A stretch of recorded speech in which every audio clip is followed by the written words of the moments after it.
Hey everyone, so I wanted to share with you today a really simple and easy indicator to use for your charting that you can mark out key levels so that you can find out ahead of time where you're going to get like really clear price reactions from, and hopefully this gives you a lot of help in your analysis and charting. The indicator that we're going to look at today is called the VPVR, and if you go into the indicators tab on the top of your screen on TradingView and you type in volume profile, you can see it's this one over here, volume profile visible range. And if you tap that, what you'll get these bars on your right hand side of your screen. And before we go into anything else, the first thing I want you to do is to make this a bit cleaner and a bit more accurate is if you double click on it, okay, there I would deselect the POC, which is the point of control. It's not the way that I like to use things, so that cleans up that. And if you go on to inputs, if you put the row size onto 1000, that's a number that I like to use, you can see it cleans up a lot of the those blocks, and it starts to give you a few more defined peaks and troughs, which is what we're going to be using. Now, a quick introduction into what the VPVR actually shows you is it shows you levels at which price likes to be traded with for short and long periods of time. Okay, so where we see these big peaks on the right hand side of the chart, what that tells you is it means that there is a lot of price action being traded on the time frame that you are showing on your screen. So the VPVR will show you all of the candles that are on your screen. So if I was to like zoom out and get earlier price action, and I can see more of the price down here, you can see that it will show me the volume for all of that price action. So we just want to keep the screen fairly clean, so we just want to see this price action just using the top of the bull market that we've been in. And like I said, you get these clear areas of high and low volume. So the high volume is the peaks, the troughs are the lower volume.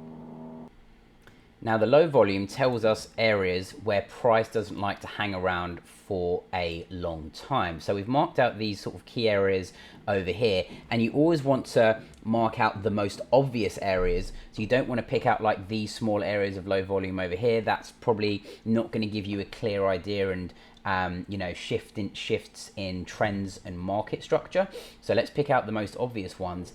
And if we just use, the bars on the right hand side of the screen without even looking at the price, I want us to try and see if that shows us any clear information. So if we mark out one horizontal line over here, just using the right hand side of the screen, another one over here, I would say that there's another one over here at about 41,000, about there, and then we've got another low volume area over, we've got another low volume area just over here, I'd say at about 30,000. They're the most obvious ones in the current range that we're in. The reason I like to use the VPVR as well, it's a very objective indicator, not very subjective. So it gives you, really clear what has happened and what you can expect at certain levels, rather than stuff like trend lines, which do have their place and you can use them. But of course, like everyone's going to draw their trend lines like slightly differently, whereas this gives you a really hard and solid way of finding areas of support and resistance. And I like to focus on low volume areas rather than high volume areas. The reason for that is because the low volume areas tend to show me areas where price does not like to hang around for long periods of time, and those are the areas where we tend to see reactions from. It's important to note that when we mark out the areas of low volume, they are slight areas, so they're not going to be like to the exact number. So if you've marked your area of low volume at like 52,940 for Bitcoin on this particular chart, that doesn't mean that like once we go above that or below that, that like it's not really relevant or valid. It just gives you like a little bit of a band and an area that you're looking out for. So like I said, those areas of low volume, you can see that we get big areas of support and resistance at those zones. And as we can see here, for example, we can see along these white bands that we've marked out, you can see really clearly that these are areas where we tend to get big reactions in price, okay? So it can give us areas of value to sort of buy into if price drops down, if it's an asset that we want to get into. So that's why we want to focus on the low volume areas, and price typically will move from areas of low volume to low volume. Okay, so that's essentially where we start to define these ranges of price. Okay. As we are halfway through the video, now would be a good time to like the video if you haven't already. Use this as a time to subscribe to the channel to keep up to date with the videos that I put out through the week, and to stay on the right side of the market, because sometimes a lot of these videos can be time sensitive. So if you want to act, make sure that you subscribe, hit the bell icon, stay up to date. And without further ado, let's move on. Now, within areas of high volume, what you tend to get is where you get all the consolidations, and you tend to get the price moving up and down, and you get choppy price action, which basically means the price is moving up and down, and that's where the areas that I tend to not focus on, because I want to focus on the key areas, and that's where you typically get the key momentum shifts in the market. So you can see here that within these white bands, you can see this is where we get the consolidations, we get any distribution patterns. So they're areas where I tend to not focus on so much. So like I said, in the last phase of the run up last year, for example, an area that I was looking out for was, you know, this 53 zone area, because I knew that there was support resistance using just candlesticks, but on a volume profile as well, there wasn't a lot of price being traded at this area. So at this area, I was looking to kind of go short and hedge. So that worked out pretty well.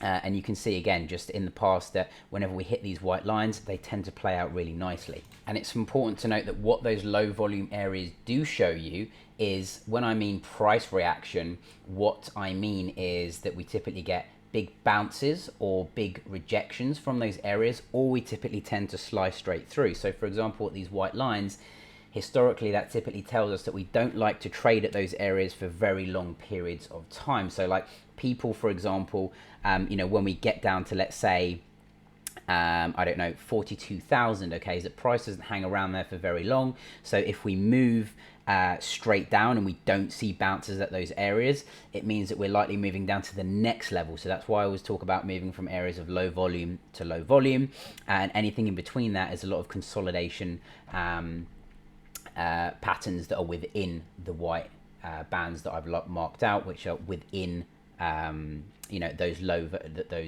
in between the low volume areas. Now, using current prices as an example, and if we just bring up the VPVR, we can maybe speculate as to you know, the sort of prices that we would look to see reactions from this level. So we've spoken about that, you know, our contention is that we potentially break the 30k floor. And I'm not going to go into any other price analysis, but you know, what the VPVR would be telling you at this level is that at this 30k level, where we have a low volume area over here, is that if we were to move down here into the 30k area, what we would expect would be that prices don't hang around very long. So what can we deduce from that? Okay, what we can speculate using this indicator is that once we get here, we would not expect to stay here very long. So we either move straight down if we see no support. So if we blasted straight through 30 for whatever reason, then we'd move down to the next area of low volume, which would be this area at about 25,000, or we would get a big bounce at the 30k level, because we know that if we look at previously, okay, that once we reach the 30k level, we do tend to see big bounces. You know, and really, by what I mean by price not hanging around at these levels for very long, is that, you know, just using the daily chart, you can do the same thing on the weekly chart, but it means that, you know, maybe we don't hang around here for like 2-3 weeks. It's the sort of thing where we might go down there for part of the day, or we only spend a day or two there, and we tend to move up and down to the next level. Okay, so that's how you can use VPVR there to tell you, you know, where price might be headed in the next direction. And let's say, for example, that 25k did not hold, you'd be looking at the next level down here, which would be this low volume at about the last all-time high at about 20,000. Okay, so that's how we can use VPVR to show us where price is going next and the key levels to watch out for in the chart. So I hope you got some value from this video and it gave you something to think about, something else to add to your arsenal when you are trading these markets, and it really makes things a lot easier for you for defining those really clear bands of support and resistance for where you expect price to either reject or to bounce from in those key levels. Like the video if you haven't already. Like I said, really helps me out and helps the YouTube algorithm. And let me know down below, like I said, are there any indicators which you prefer to use? What's your favorite indicator? And if you've used this before, how have you found the VPVR when looking at your own charting and prices? Okay, until the next one, I'll catch you in the next video.